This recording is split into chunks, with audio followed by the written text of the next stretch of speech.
ومن أحسن قولا ممن دعا إلى الله وعمل صالحا وقال إنني من المسلمين.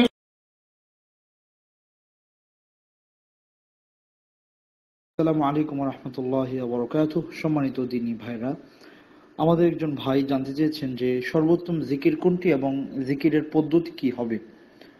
উনি এর পাশাপাশি কিছু পদ্ধতির কথা বলেছেন যেগুলো আমাদের দেশে চালু আছে, যে সব মিলিতভাবে একসাথে বসে লা ইলাহা ইল্লাল্লাহ আস্তে বলা এবং লা ইলাহা আস্তে বলা, ইল্লাল্লাহ জোরে বলা।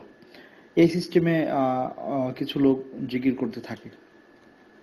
সম্মানিত দ্বীনী ভাই, প্রথম কথা হচ্ছে যে লা ইলাহা ইল্লাল্লাহ এটি আল্লাহ সুবহানাহু ওয়া তাআলা ছাড়া আর কোনো ইলাহ নাই, এই সাক্ষ্য, মানে শাহাদাতাইনের একটি।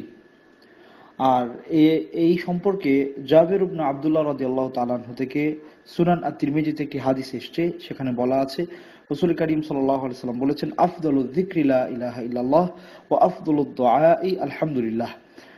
সুনান আত-তিরমিজির 3383 নম্বর আয়াত। হাদিসটি হাসান, গ্রহণযোগ্য হাদিস। সর্বোত্তম জিকির হচ্ছে লা ইলাহা ইল্লাল্লাহ এবং সর্বোত্তম দোয়া হচ্ছে আলহামদুলিল্লাহ। সুতরাং আমরা এই জিকির করতে পারি। এখন কথা হলো পদ্ধতিটা কি হবে। প্রবলেম হলো আমরা জিকির মানেই বুঝি যে সবাই মিলে বসে উচ্চস্বরে মাথা ঝুলিয়ে কাঁধ ঝুলিয়ে যেটি করা হয়, শব্দ উচ্চারণ করা হয়, এটি হচ্ছে জিকির। মূলত এই পদ্ধতিটা ইসলামের অনুশাসনের বাহিরে। রাসূল করিম সাল্লাল্লাহু আলাইহি সাল্লাম থেকে উনি নিজে এবং ওনার সাহাবীরা কেউ মসজিদে নববীতে কখনো এভাবে জিকির করেছেন বলে কোনো প্রমাণ আমরা পাই না। বরং পবিত্র কোরআন এটার বিপরীত কথা বলে। আল্লাহ সুবহানাহু ওয়া তাআলা পবিত্র কোরআনে বলছেন যে ওয়াজকুর রাব্বাকা ফি নাফসিকা তাদাররুআন ওয়া খাইফাতান ওয়া দুনাল জাহরি মিনাল কাউল বিল গুদুবি ওয়াল আসাল ওয়া লা তাকুম মিনাল গাফিলিন।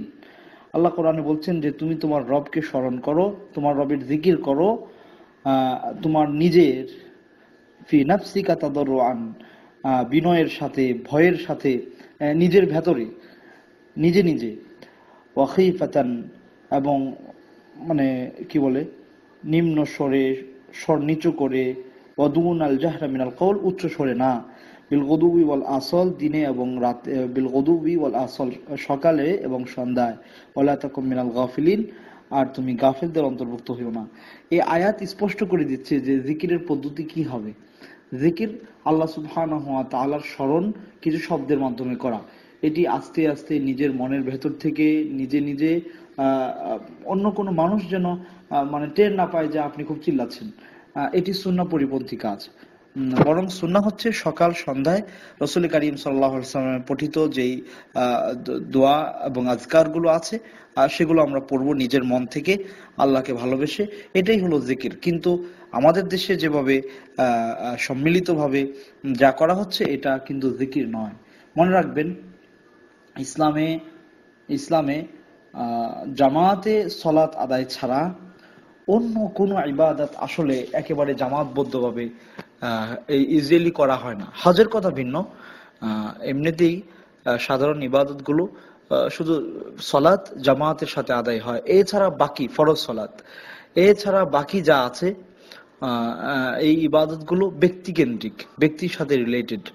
এটাও জিকিরটাও ব্যক্তির সাথে রিলেটেড। এখন আমরা এটাকে সমষ্টিগতভাবে নিয়ে নিয়েছি। এটি সুন্নাহর খিলাফ, স্পষ্ট খিলাফ।